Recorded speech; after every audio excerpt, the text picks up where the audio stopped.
کی تعریفات وحدہ لا شریک خالق کائنات مالک ارض و سما کے لیے ہے اور لاکھوں کروڑوں درود و سلام ہو اس ہستی اقدس و مقدس پر جن کا نام نامی اسم گرامی محمد اکرم صلی اللہ علیہ وعلی آلہ واصحابہ وبارک وسلم ہے۔ وہ ذات مقدسہ مبارکہ مطہرہ کہ رب العزت نے جنہیں رحمت کائنات بنا کر بھیجا اور جن کے ذریعے اہل کائنات کی ہدایت کا اور رہنمائی کا بندوبست فرمایا۔ محمد الرسول اللہ صلی اللہ علیہ وسلم اسی طرح کے ایک نبی پیغمبر رسول اور اللہ کے فرستادہ تھے جس طرح کے نبی پیغمبر اور رسول آپ سے پہلے آدم علیہ الصلاۃ والسلام سے لے کر حضرت عیسیٰ علیہ الصلاۃ والسلام تک اس کائنات میں جلوگر ہوتے رہے، تشریف فرما ہوتے رہے۔ آپ اسی طرح کی دعوت لے کر آئے جس طرح کی دعوت پہلے نبی اور رسول لے کے آئے تھے۔ آپ کا پیغام بھی بالکل وہی تھا جو پیغام پہلے نبیوں اور رسولوں کا تھا۔ اس سلسلے میں ہم نے مسلسل پچھلے 3 خطبات جمعہ میں اس بات کا ذکر کیا ہے کہ پہلے نبیوں اور رسولوں کی دعوت کیا تھی۔ جتنے انبیاء اور رسول اللہ اس کائنات میں جلوگر ہوئے، جتنے پیغمبر اس دنیا میں مبعوث کیے گئے، ان سب کی دعوت کا خلاصہ کیا تھا۔ ہم نے تفصیل کے ساتھ یہ بات بیان کی تھی کہ جتنے بھی رسول اور پیغمبر آئے، اللہ رب العزت نے ان کے بارے میں اپنے کلام مجید میں ذکر کیا ہے کہ ان سب کی دعوت صرف ایک تھی، اور وہ دعوت یہ تھی کہ لوگوں رب کے سوا کوئی خالق و مالک نہیں ہے۔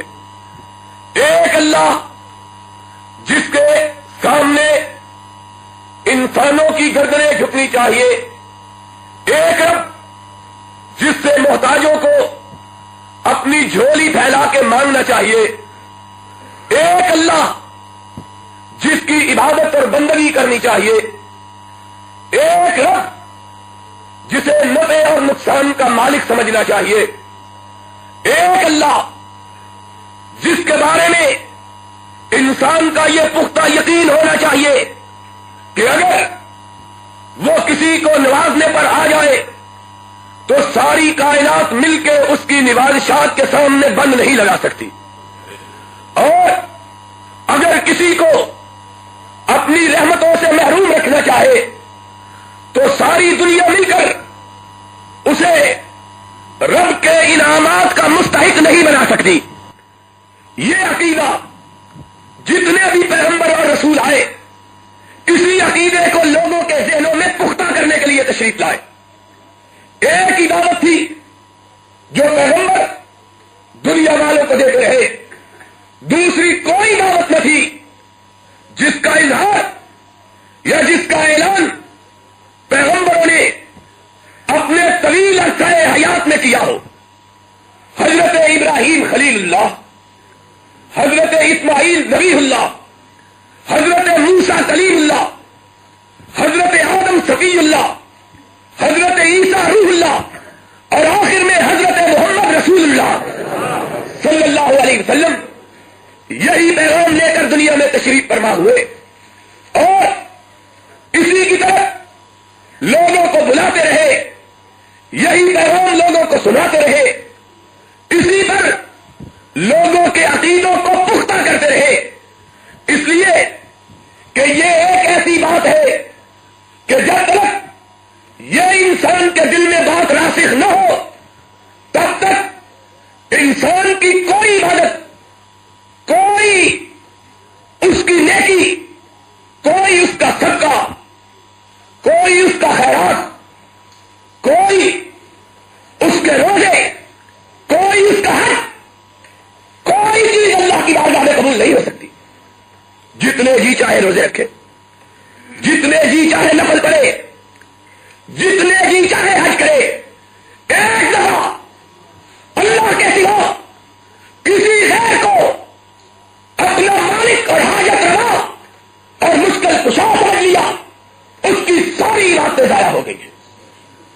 اس لیے کہ اس نے رب کے ساتھ کفر کیا. میری آواز بات پر پہنچ رہی ہے کہ نہیں؟ توجہ کے ساتھ بات کو سنو. یہ بڑا مقدس مہینہ ہے. اللہ رب العزت نے یہ مہینہ ہم کو عطا کیا ہے. اس مہینے میں ہم عبادتیں کرتے ہیں, قرآن پڑھتے ہیں, روزے رکھتے ہیں, دھوپ گرمی پیاس دھوپ برداشت کرتے ہیں. آج یہ معمولی سے وقت کے لیے بجلی گئی ہے, بیٹھنا مشکل ہو گیا ہے.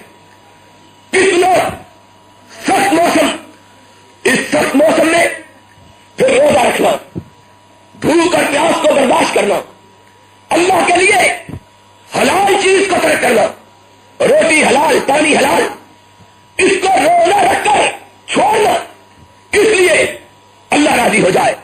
اتنی تکلیف برداشت کر کے اگر آدمی پھر کسی اللہ کے سوا دوسرے کو رب کا شریک بنا لیتا ہے, اس کی ساری باتوں پر خود نفس مل جاتا ہے, گویا اس نے زندگی میں کوئی نیکی کا کام کیا ہی نہیں ہے.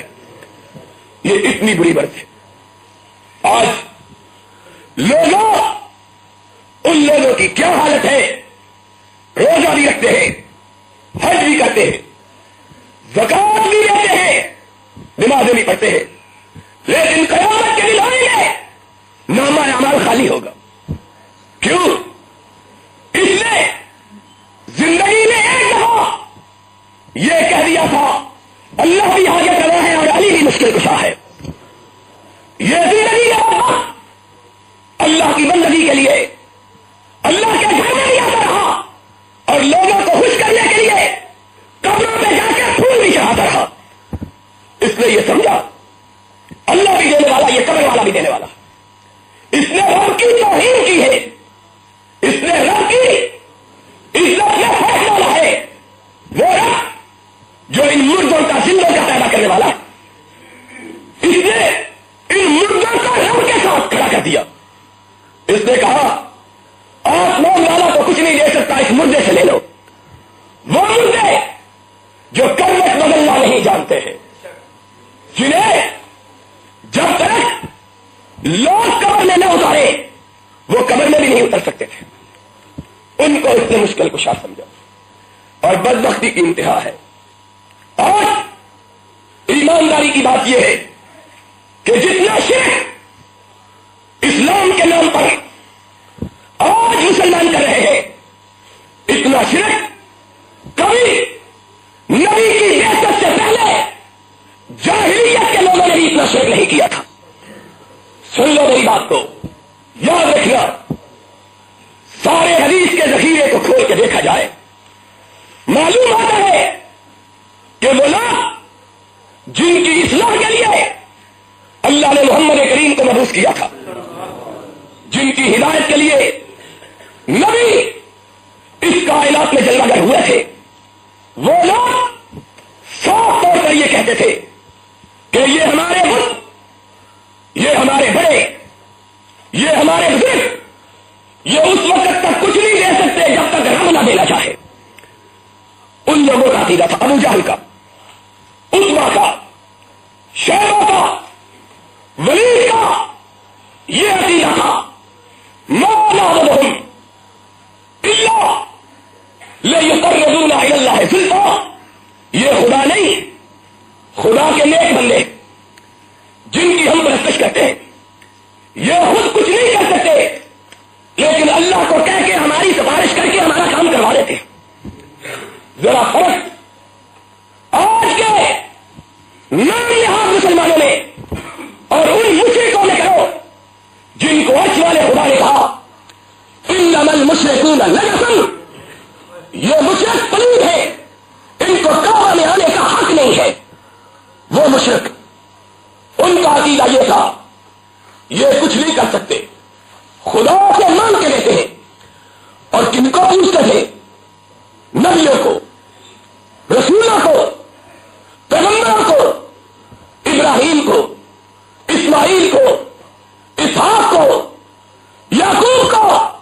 خدا نے ان پیغمبروں کو پوجنے والوں کو کہا کہ انما المشرکون نجس, یہ پلید ہے, مشرک ہے. اے محمد کو پوجنے والے تو مشرک اور امتیوں کو پوجنے والے مسلمان. کبھی سوچا ہے تم نے؟ کبھی غور کیا؟ پھر حدیث پاک میں آیا ہے محمد الرسول اللہ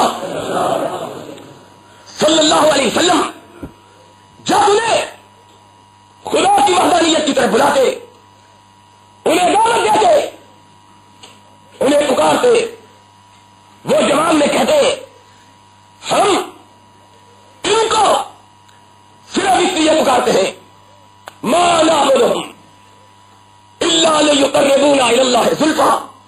خدا سمجھ کے نہیں پکارتے، خدا کے ہاں سفارشی سمجھ کے پکارتے ہیں. خدا بڑا ہے، اس تک ہماری آواز نہیں پہنچ سکتی، ہم نے ان کو اپنا سفارشی بنایا ہے تاکہ یہ ہماری آواز خدا تک پہنچائے.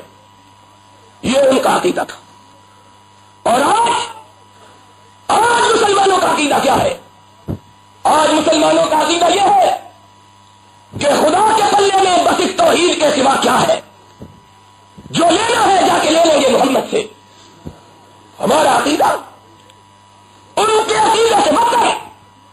ان کے متعلق قرآن کہتا ہے 11واں پارہ سورہ یونس، جو اپنے گھروں میں قرآن اٹھاؤ جا کے پڑھو ترجمہ خالص سادہ ترجمہ، تمہیں معلوم ہوگا ان کا عقیدہ یہ تھا. کہتے تھے کہ خشکیوں میں بزرگوں کو بھی پکار لیتے ہیں، لیکن سمندر میں خدا کے سوا کوئی مدد نہیں کر سکتا. هو الذي يسيركم في البر والبحر حتى اذا كنتم في الفلك وجرين بهم الريح طيبا فرحوا بها.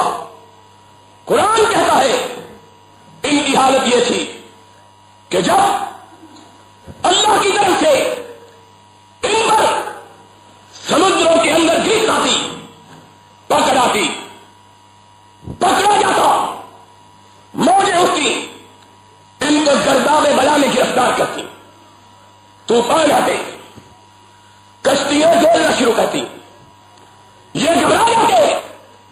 دعوا اللہ مخلصین لہ الدین. پھر کوئی بزرگ ان کو یاد نہ رہتا، پکارتے تو کس کا؟ دعوا اللہ مخلصین لہ الدین. پکارتے تو اکیلے اللہ کو پکارتے. پوچھا جاتا سمندروں میں اللہ کے سوا کسی کو کیوں نہیں پکارتے؟ کہتے کہ سمندر میں رب کے سوا کسی کا سکہ نہیں چل سکتا. آج مسلمان ان کی کیفیت یہ ہے کہ یہ خشکیوں میں بھی غیر اللہ کو پکارے، یہ سمندروں میں بھی غیر اللہ کو پکارے. ان کے شرک سے ان کا شرک بڑا ہوا.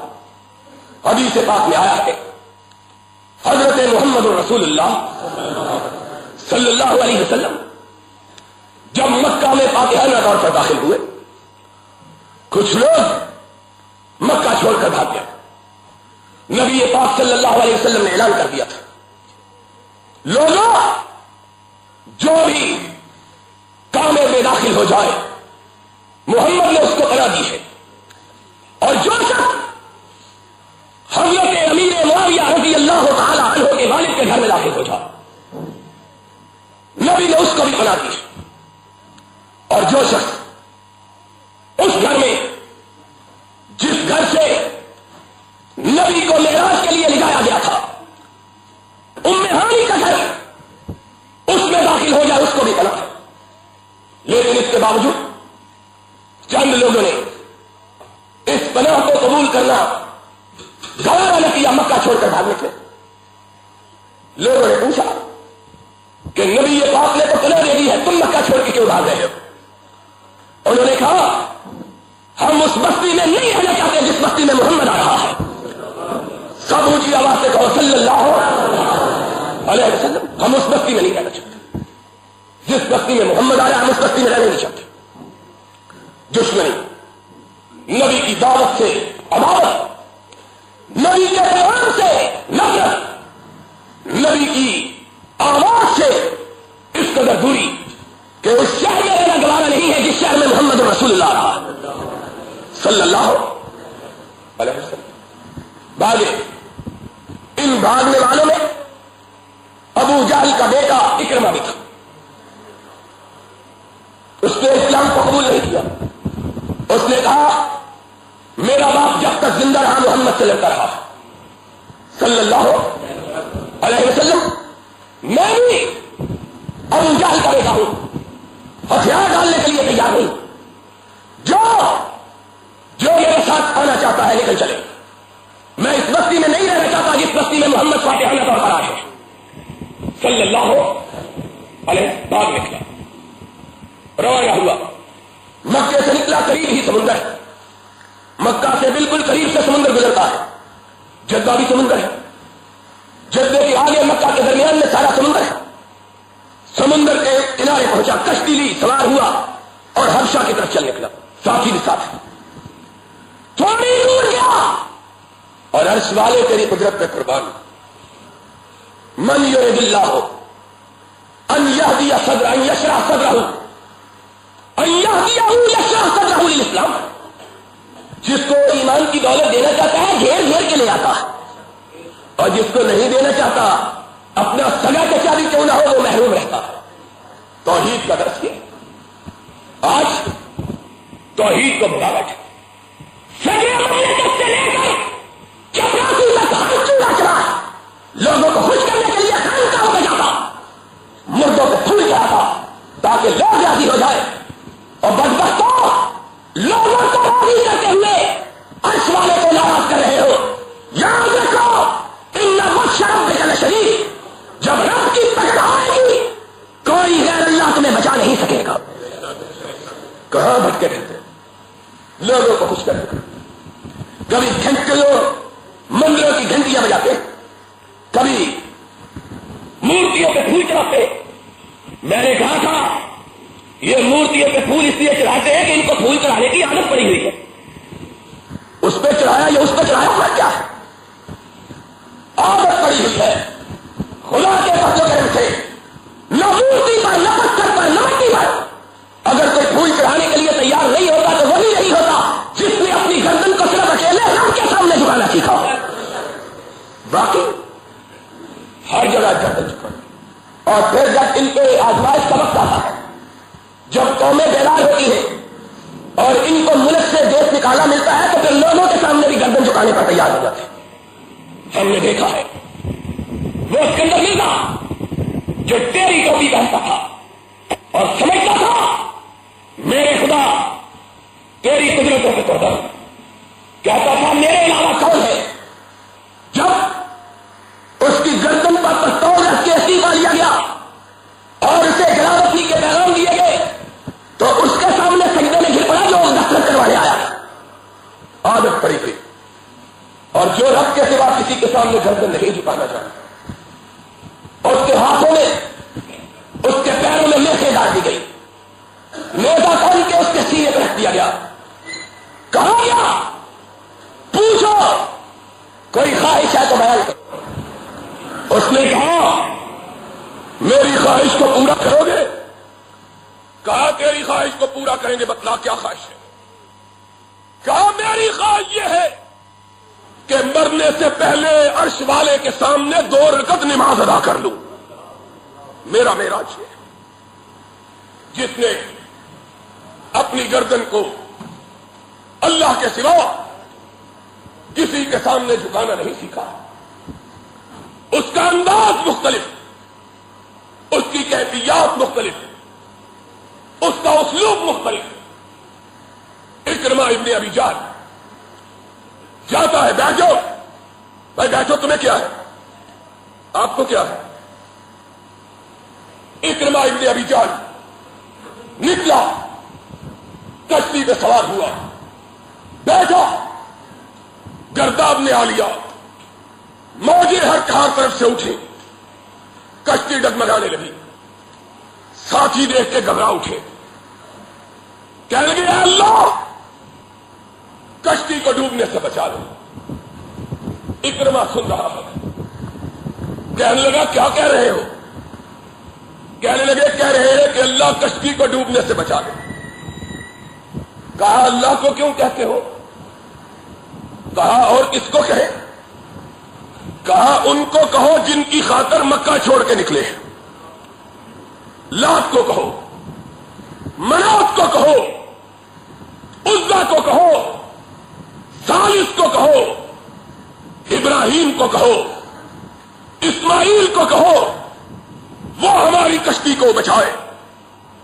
ساتھیوں نے اپنی انگلیاں اکرما کے منہ پر رکھ دی. کہنے لگے اکرما سمندروں میں کوئی نہیں بچا سکتا اللہ کے سوا، اس لیے سمندر میں کسی اور کو مت پکارو. پکارنا ہے تو اکیلے اللہ کو پکارو، اور کوئی نہیں بچا سکتا. اکرما سنتا ہے، حیران ہو کے کہتا ہے جن خداؤں کے لیے، جن بزرگوں کے لیے وطن چھوڑا، جن بڑوں کے لیے دیش نکالا ملا، وہ یہاں کام نہیں آ سکتے. کہہ رہے نہیں، وہ سمندروں میں کام نہیں آتے، خشکیوں میں کام آتے ہیں. اس نے آسمان کی طرف نگاہ اٹھائی. کہنے لگا آسمان کے اللہ، اگر آج تو نے مجھ کو ان موجوں سے بچا لیا تو میں تجھ کو گواہ بنا کے کہتا ہوں میری کشتی کا رخ حبشہ کی طرف نہیں ہوگا، مدینے کی طرف ہوگا. کیوں؟ اگر تیرے سوا سمندروں میں کوئی نہیں بچا سکتا تو تیرے سوا خشکیوں میں بھی کوئی نہیں بچا سکتا. یہ کیسے ممکن ہے کہ سمندروں میں تو کام آئے، خشکیوں میں کوئی اور کام آئے؟ کشتی بچ گئی. ساتھیوں کو کہنے لگا کشتی کا رخ موڑ. کہا کس طرف کو موڑے؟ کہا اس کے شہر کی طرف موڑو جس سے بچ کر نکل کے مکہ چھوڑ کے آئے تھے. کہا کیا ہو گیا ہے؟ کہا آج پتا چلا کہ اس کی بات سچی، میرے باپ دادا کی بات جھوٹی تھی. اس نے کہا تھا کہ سمندروں کا مالک بھی اللہ، خشکیوں کا مالک بھی اللہ، اور آج تم نے یہ کہہ کر میری آنکھیں کھول دی کہ سمندروں میں اس کے سوا کوئی نہیں بچا سکتا. میرا یقین ہے جو سمندروں پر مالک ہے وہی خشکیوں پر بھی مالک ہے. قرآن ہمیں بتلاتا ہے. آیا، بچ گئی کشتی، سرور کائنات کی بارگاہ میں حاضر ہوا. نبی کائنات اپنے صحابہ کے ساتھ ننگی زمین پہ بیٹھے ہوئے تھے. لوگوں نے کہا یا رسول اللہ، مکے کے سردار ابو جہل کا بیٹا آیا ہے. آپ نے نظر اٹھائی، فرمایا یہ تو ہم سے بھاگ کے گیا تھا، کیسے آیا؟ قریب آ. کہنے لگا اللہ کے رسول، ندامت کے رسول یہ آیا ہوں، مجھ کو مسلمان کر دیجیے. آپ نے فرمایا کیا ہوا؟ اس نے کہا اس طرح میں سفر پہ روانہ ہوا، سمندر میں کشتی پھنسی، ساتھیوں نے بزرگوں کو چھوڑ کر رب کو بلانا شروع کیا. میں نے جان لیا کہ آقا تیری توحید کی دعوت سچی، میرے باپ کا شرک جھوٹا تھا. اللہ نے سینہ فراخ کیا. آج کا مسلمان نہ سمندروں میں خدا کو مانتا ہے نہ خشکیوں میں خدا کو مانتا. بچہ گجرات سے، بخشش لاہور سے، جنت پاک پٹن سے، مال ملتان سے، روٹی دہلی سے، صحت اجمیر سے، اور جب سب کچھ تم نے یہاں سے لے لیا ہے اب رب سے لینے کو کیا باقی رہ گیا ہے؟ اب کیا باقی رہا ہے رب کے پاس؟ محمد الرسول اللہ صلی اللہ علیہ وسلم نے یہی سمجھایا. آج لوگ کہتے ہیں فلاں بات ہے اور فلاں بات ہے. جاؤ ان کو کہو یہ قرآن اللہ کی سچی کتاب، اس کے 30 پارے، ان 30 پاروں سے کوئی ایک آیت نکال کے دکھاؤ جس میں رب نے کہا ہو کہ میرے سوا بھی کسی سے مانگو تو تمہاری مانگ پوری ہو جائے گی۔ اس قرآن کی 114 صورتیں، 114 صورتوں میں سے ایک صورت کا کوئی ٹکڑا بتلاؤ کہ کسی ایک نے رب کے سوا کسی سے مانگا۔ قرآن ہمیں بتلاتا ہے۔ محمد الرسول اللہ صلی اللہ علیہ وسلم سے لے کر ابو الانبیاء حضرت آدم تک مانگا تو کس سے پکارا تو کس کو پکارا، ہاتھ پھیلائے تو کس کے سامنے پھیلائے، سوال کیا تو کس سے کیا، جھولی پھیلائی تو کس کے سامنے پھیلائی، تم کس کے سامنے پھیلاؤ۔ اور میں پوچھتا ہوں محمد الرسول اللہ،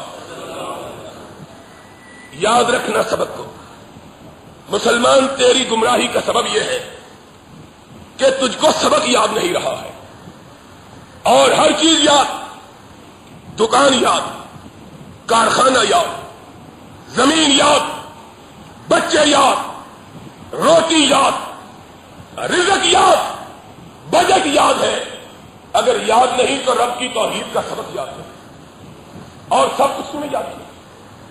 یاد کر لو سبق کو، آدم خلیل اللہ، آدم صفی اللہ، نوح اللہ کی بارگاہ کا وہ پیغمبر جس نے 950 برس تک تبلیغ کی، ابراہیم، اسماعیل جو کٹنے کے لیے تیار ہوتا ہے، اسحاق جو رب کی بشارت کی بنیاد پر وجود میں آیا، یعقوب جس کی بشارت رب نے اس کی دادی کو ادا کی تھی، یوسف جس کی براث کو رب نے دنیا میں ثابت کیا ہے، موسیٰ جو آگ لینے گیا تھا رب نے نبوت دے کے بھیجا ہے، داؤد، سلیمان ساری کائنات کا شہنشاہ بنایا ہے، عیسیٰ اللہ کا معجزہ، اللہ کا نشان، محمد یتیم جس کے سر پہ رب نے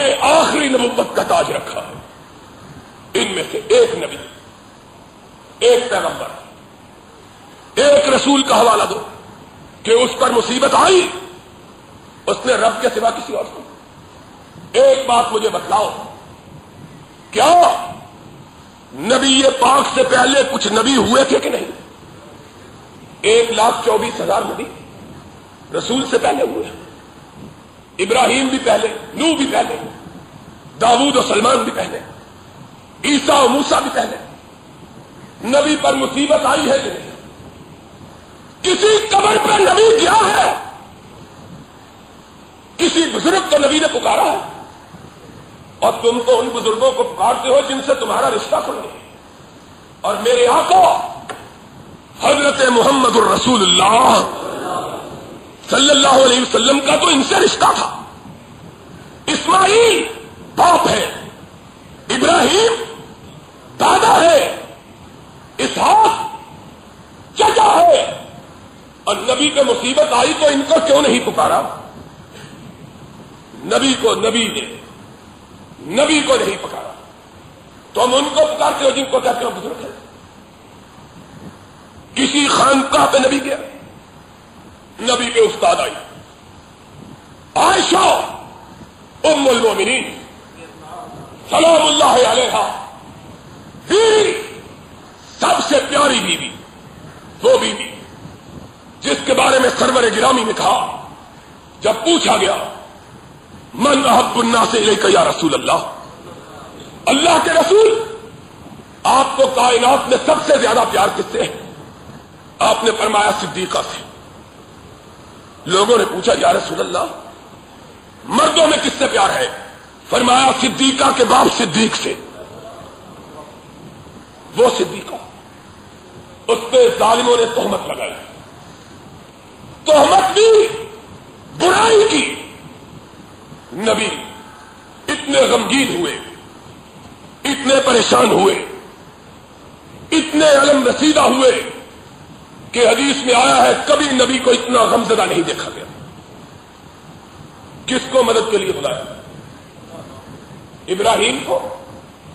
میرے بابا ابراہیم تو خلیل اللہ ہے، میری مدد کر. میرے باپ اسماعیل تو میری مدد کر. کس کی قبر پہ گئے؟ ام المومنین عائشہ کے بارے میں حدیث میں آیا ہے، ایک دن ام المومنین کو جب واقعے کی خبر ہوئی، اتنی معصوم تھی، ان کو پتہ نہیں تہمت لگانے والوں نے تہمت کیا لگائی. پتہ رسول اتنے پریشان سے فرمایا ہاں تم اپنے ماں باپ کے گھر چلی جاؤ. گھر سے نکل گئی. کدھر گئی؟ کسی خانقاہ پر. آج ان چمرنگوں کے بارے میں خبر چھپتی ہے، اپنا دورہ ملتوی کر کے رات فلاں دربار پہ گزاری اور بنیاد بنائی جاتی ہے بڑا دیندار آدمی ہے.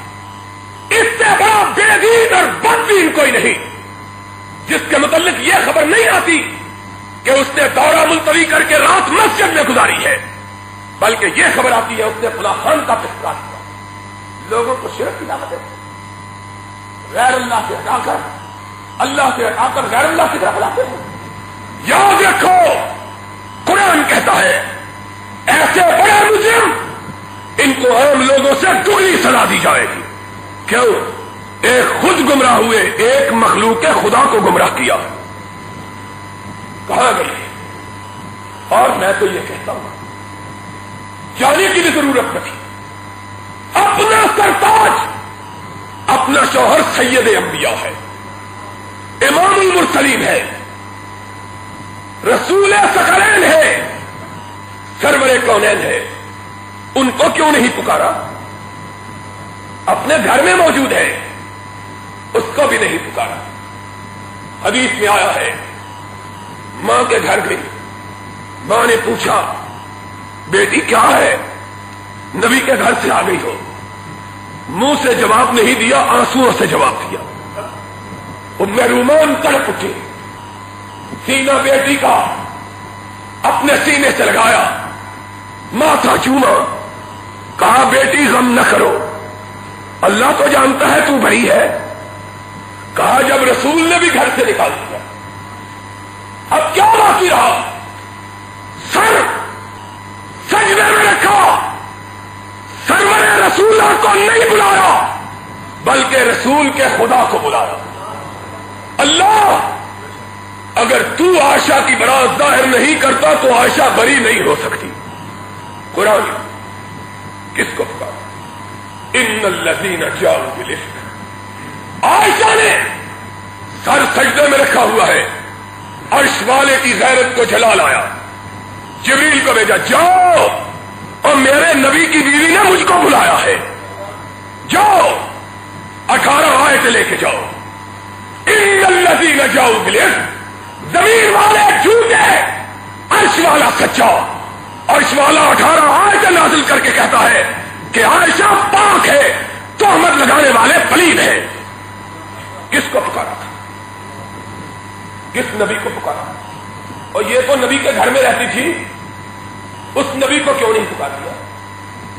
کن کو پکارتے ہو؟ توحید کا عقیدہ تم نے اس طرح بگاڑا ہے کہ آج توحید کا چہرہ شرک کے اندر سے نظر ہی نہیں آتا. پھر جو کام تم کرتے ہو یہ کام تو عرب کے مشرکوں میں نے بھی نہیں کیا. وہ کبھی اپنی مورتیوں کو دودھ کے ساتھ نہیں دھوتے تھے. کسی حدیث میں نہیں آتا، کسی تاریخ میں نہیں آتا کہ انہوں نے پتھروں کو دودھ سے غسل دیا، روح کی ہوا سے غسل دیا ہو، عرق گلاب سے غسل دیا ہو پھر اس کو پیا. اللہ تیری قدرت کا کیا ہے؟ تو نے کس طرح انسانوں کی عقلوں پہ پردہ ڈالا ہے. ایک عاجز بندے کے دروازے سے گزر کے کہتے ہیں جنتی ہو گئے، اور محمد الرسول اللہ صلی اللہ علیہ وسلم اپنی بیٹی کو کہتا ہے کہ فاطمہ قیامت کے دن محمد بھی تجھ کو بچا نہیں سکتا. دیکھ لو پھر، ایک طرف یہ ہے، ایک طرف محمد الرسول اللہ ہے. کس کی بات سچی ہے؟ رسول اللہ تو اپنی بیٹی کو کہتا ہے میں تجھ کو نہیں بچا سکتا، اور یہ کہتے ہیں ہر ایرا گارا نتو کارا دروازے سے گزر جائے بجلی ہو گیا. کس کی بات سچی؟ کون سچا؟ یہ سچے کہ وہ سچا جس کے بارے میں عرش والے نے کہا ما ينطق عن الهوى ان هو الا وحی. اپنی مرضی سے نہیں بولتا، یہ اپنی مرضی سے بولتے ہیں، یہ رب کی مرضی سے بولتا ہے. کون جھوٹا؟ اپنی پھوپھی کو کہتا ہے یا صفیۃ عمۃ رسول اللہ اعملی فإنی لا اغنی عنک من اللہ شیئا. صفیہ رسول اللہ کی پھوپھی، قیامت کے دن یہ مان نہ کرنا میرا بھتیجا مجھ کو بچا لے گا. ہائے ہائے ہائے. ایک دن نبی پاک بیٹھے ہوئے تھے، فرمایا جس کا حساب ہوا وہ برباد ہو گیا، بخشا وہی جائے گا جس پہ رب کی کرم کی رحمت کی نظر ہو گئی. ایک آدمی ذرا دلیر تھا، کیا لگا یا رسول اللہ آپ بھی؟ ہائے ہائے ہائے. نبی نے کیا کہا؟ فرمایا میں بھی بخشا جاؤں گا تو رب کی رحمت کی نظر سے بخشا جاؤں گا. اب محمد اپنے متعلق صلی اللہ علیہ وسلم، اور تم کہتے ہو جاؤ وہاں جا کے ماتھا رگڑو بخشش ہو جائے. رسول ساری زندگی لوگوں کو اللہ کی بارگاہ میں ماتھا رگڑنے کا حکم دیتا رہا. خود رگڑا، لوگوں کو بلایا، لوگوں پکارا. کن کی بندگی کرتے ہو؟ کن کے پیچھے لگتے ہو؟ یاد رکھو نبی اپنے نواسے حضرت حسن رضی اللہ تعالی، تب کہو رضی اللہ تعالی، آپ کا سگا نواسا حسن، اس کو اپنی گود میں لیا. ترمذی شریف کی حدیث ہے، اپنی گود میں بٹھایا، ماتھا چوما، فرمایا بیٹے تجھے ایک دعا سکھاتا ہوں سیکھ لے. کہا نانا سکھائیے. فرمایا اس کو وطروں میں پڑھنا کرنا، یاد کر لو دعا. نانا سکھانے والا، نواسا سیکھنے والا. سکھانے والا محمد الرسول اللہ اور سیکھنے والا جنت کے جوانوں کا سردار حسن رضی اللہ تعالی. کہا نانا سکھائیے. فرمایا بیٹے پڑھو. چھوٹا سا بچہ 6 سال کا، چھوٹا سا معصوم بچہ. کہا بیٹے پڑھو. کہا نانا کیا پڑھو؟ فرمایا پڑھو اللہم اہدنی فیمن ہدیت وعافنی فیمن عافیت. اور سبق کیا سکھایا؟ لا یعز من عادیت ولا یذل من والیت. اور ظالموں، عزتوں اور ذلتوں کو مردوں سے مانگنے والوں، پتھروں سے مانگنے والوں، منزلوں سے مانگنے والوں، آؤ نبی کی بات سنو. نبی کیا کہتا ہے؟ لا یعز من عادیت. میرے بیٹے پڑھا کرو اللہ جس کو تو ذلیل کرے دنیا مل کے اسے عزت دے سکتی ولا یذل من والیت. اور اللہ جس کا تو دوست بن جائے ساری دنیا مل کے اس کو ذلیل کر سکتی. محمد رسول اللہ اپنے نواسے کو یہ دعا اس لیے سکھاتے ہیں کہ اپنے اوپر یہ سارے واقعے بیت چکے ہیں. سارا مکہ دشمن، سارا عرب دشمن، سارے قریشی دشمن، اپنا چچا دشمن، سگا چچا ابو لہب، سگا چچا ابو لہب جس نے کہا تھا تبت یداک یا محمد، تو مر جائے ہلاک ہو جائے، گالیاں دینے والا چچا. اپنا چچا دشمن، اپنے گھر والے دشمن، اپنے قریبی دشمن، اپنے رشتہ دار دشمن، اور خدا دوست ہے. کائنات ساری دشمن اور کائنات کا مالک. ساری دنیا مل کے نقصان، ساری دنیا. غار کا واقعہ مشہور ہے.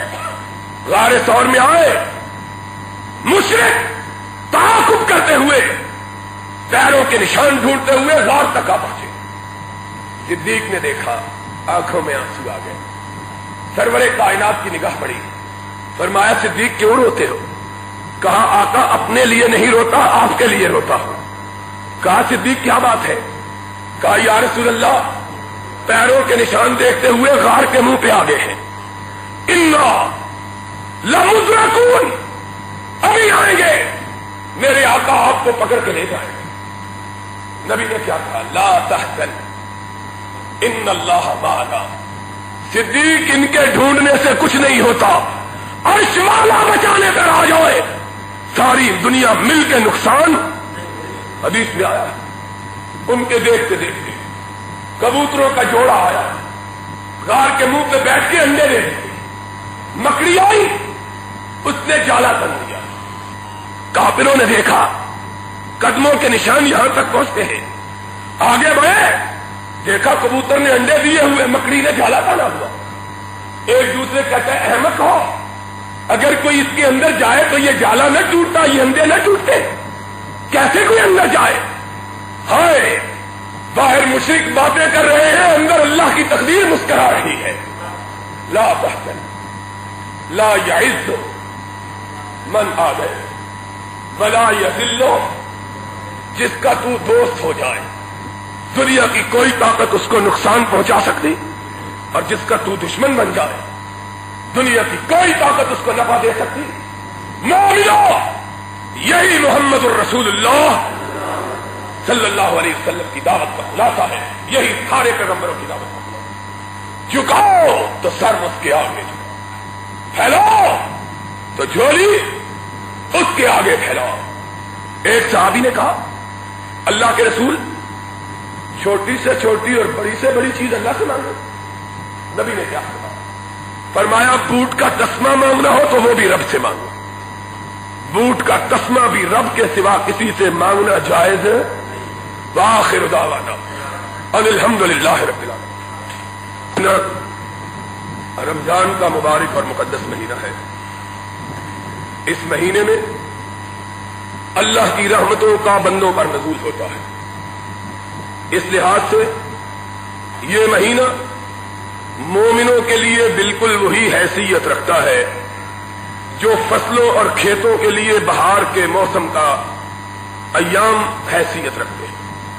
جس طرح کھیتوں اور فصلوں پہ موسم بہار میں بہار آ جاتی ہے، کھیت لہلہا پڑتے ہیں، فصلیں ہری بھری ہو جاتی ہیں، اسی طرح مومنوں کے دل کی بستیاں بھی اس مہینے کی برکتوں سے ہری بھری ہو جاتی ہیں۔ اللہ سے دعا ہے اللہ نے اس مہینے کی برکتوں سے مکمل طور پر بہرہ ہونے کی توفیق عطا فرمائے۔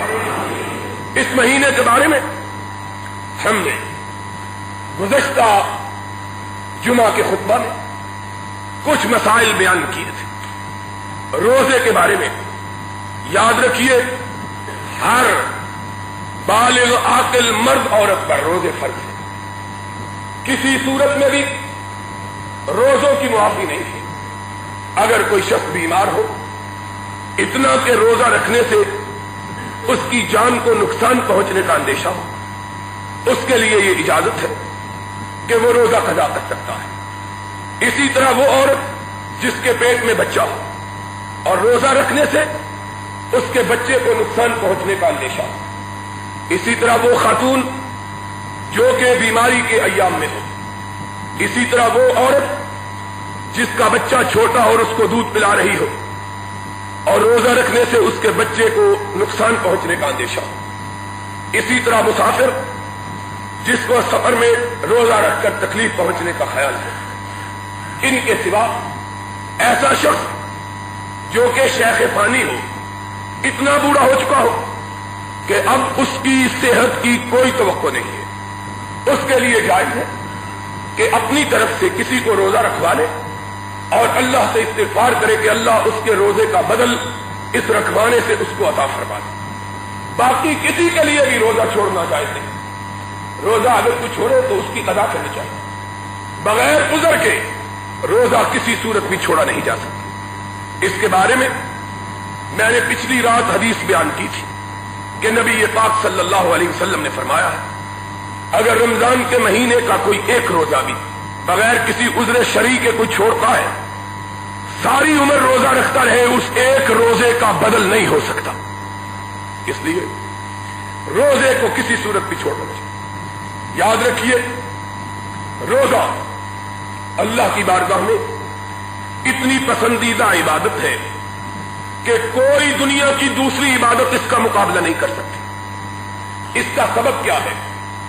اس کا سبب یہ ہے کہ ہر عبادت کے اندر ریاکاری، نام نمود، نمائش کا احتمال ہو سکتا ہے، لیکن روزہ ایک تنہا عبادت ہے جس کے اندر کسی نام و نمود و نمائش اور ریاکاری کا کوئی احتمال، اس لیے کہ سوائے بندے کے اور اس کے رب کے کوئی نہیں جانتا کہ اس نے روزہ رکھا ہے کہ نہیں۔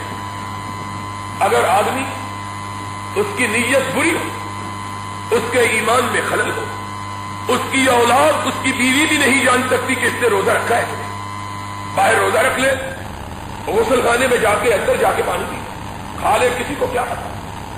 اس لیے حضرت محمد الرسول اللہ صلی اللہ علیہ وسلم نے ارشاد فرمایا کہ جس قدر اعلیٰ ثواب اللہ نے روزے کا رکھا ہے، اس قدر کسی اور چیز کا نہیں۔ کہا ہر عبادت حدیث قدسی، اور حدیث قدسی کے بارے میں آپ کو بہت دفعہ بتلایا ہے۔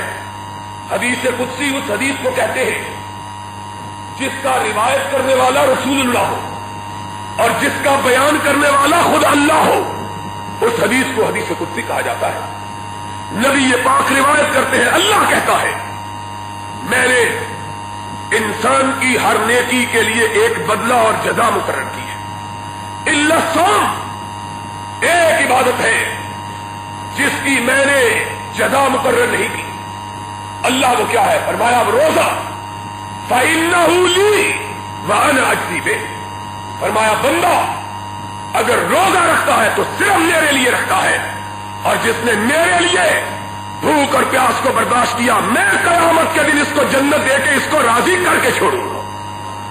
یہ روزے کی روزہ بہت بڑی بات ہے، لیکن اس کے لیے جس نے اس کو دو طریقوں سے گزارا، ایک ایمان کے ساتھ شرک کا ارتکاب، بولو شرک کا ارتکاب نہ ہو، شرک کا ارتکاب نہ ہو۔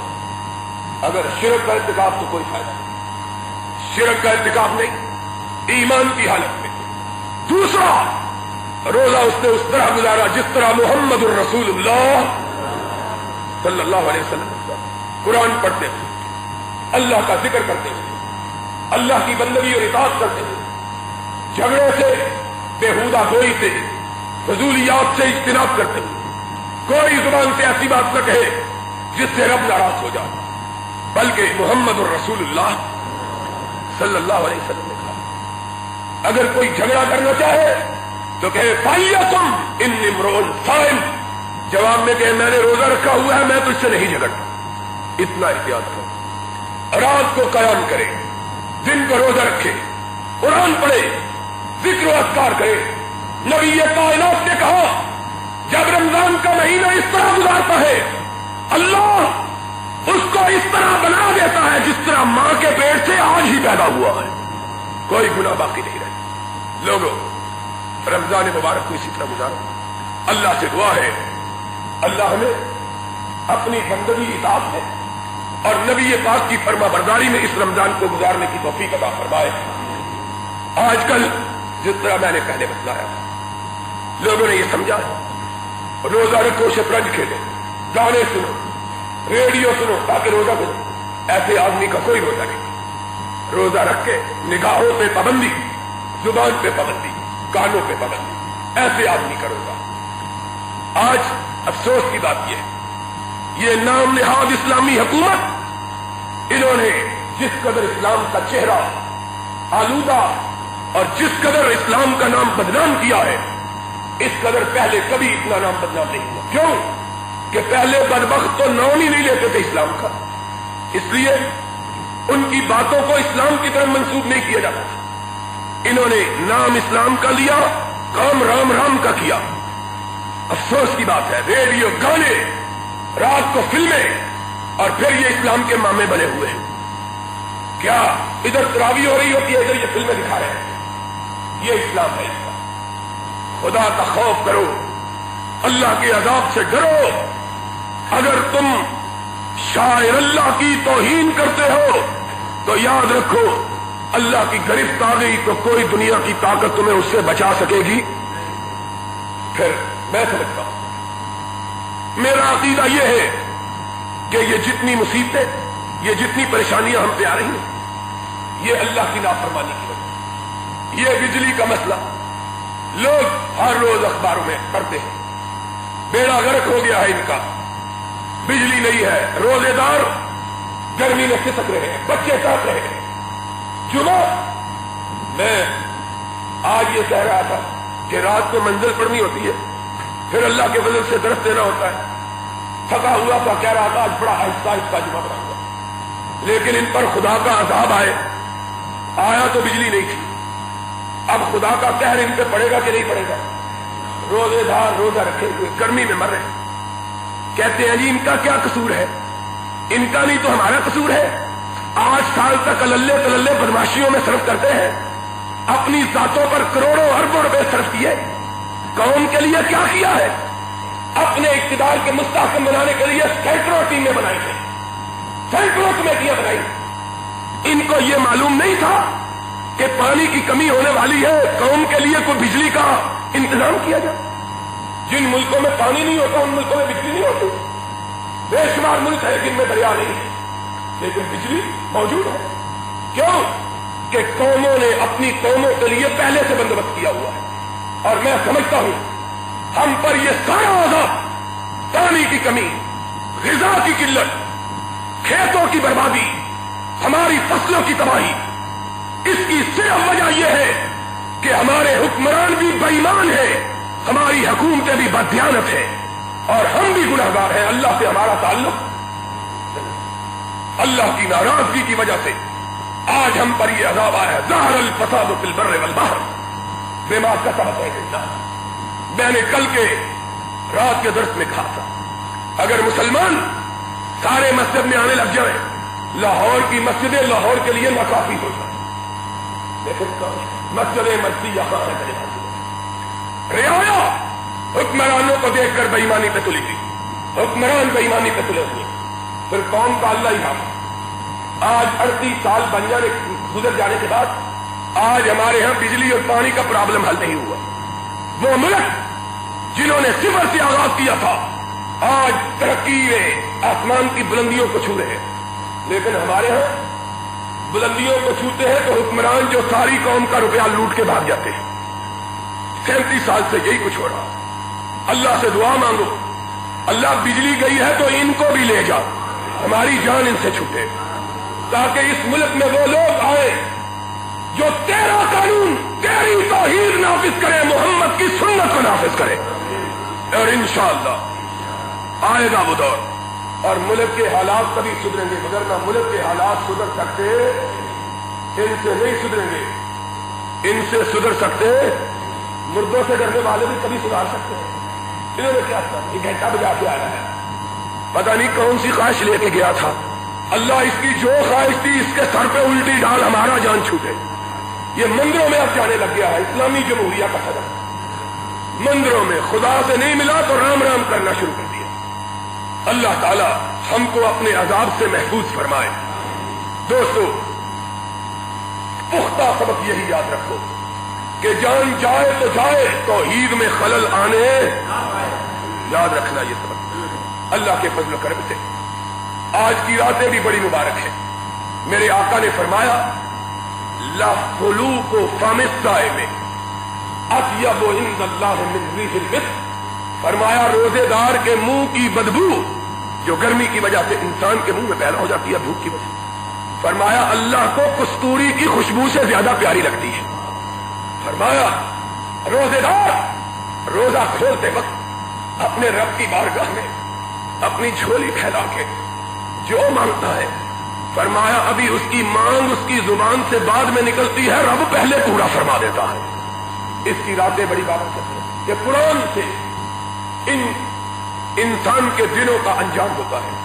آپ کو معلوم ہے اللہ کے فضل و کرم سے یہاں رات کو میں خود قرآن سناتا ہوں اور اللہ کی توفیق سے سنت کے مطابق 8 رکعت تراویح پڑھی جاتی ہے کہ جس طرح محمد الرسول اللہ صلی اللہ علیہ وسلم نے صرف 3 راتوں کو تراویح پڑھی ہے، کوئی ماں کا لال اس کے خلاف ثابت نہیں کر سکتا۔ نبی نے کتنے دن تراویح پڑھی؟ 3 دن۔ اور تیسرے دن پڑھنے کے بعد چوتھے دن نہیں آئے.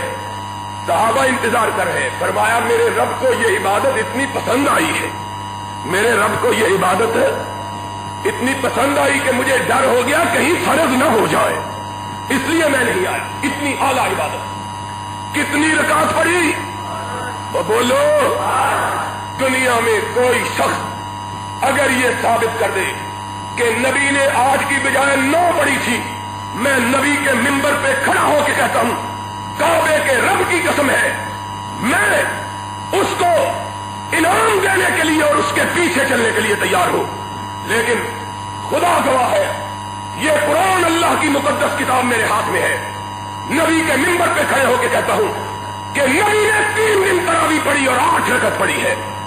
اس کے سوا نبی نے کوئی رکعت نماز کی ادا نہیں.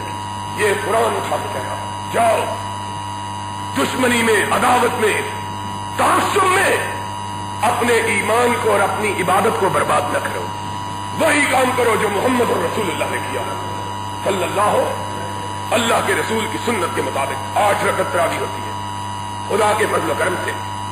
اس کے بعد مختصر طور پر جو قرآن پڑھا گیا ہوتا ہے اس کا خلاصہ بیان ہوتا ہے. ماشاءاللہ دور دراز سے دوست آتے ہیں, لیکن میرا جی چاہتا ہے کہ سارے دوست آیا کریں, سارے دوست مل کے رب کو منایا کریں, سارے دوست مل کے رب کی بارگاہ میں کھڑے ہوا کریں. کیوں؟ یہ غنیمت کے دن بار بار نہیں آئے.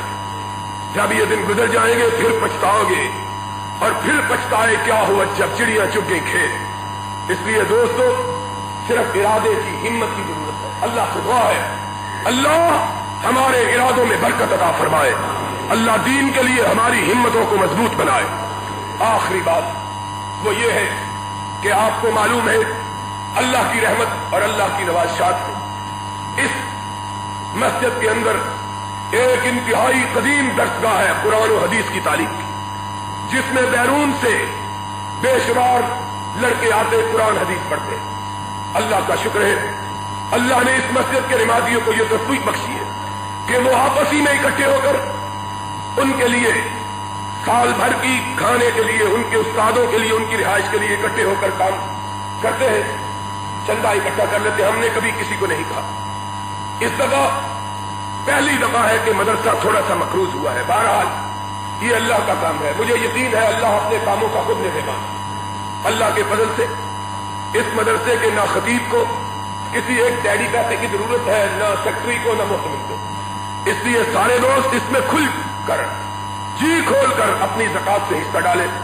میں نے اپنی طرف سے 25,000 روپیہ اللہ کے فضل و کرم سے دیا ہے.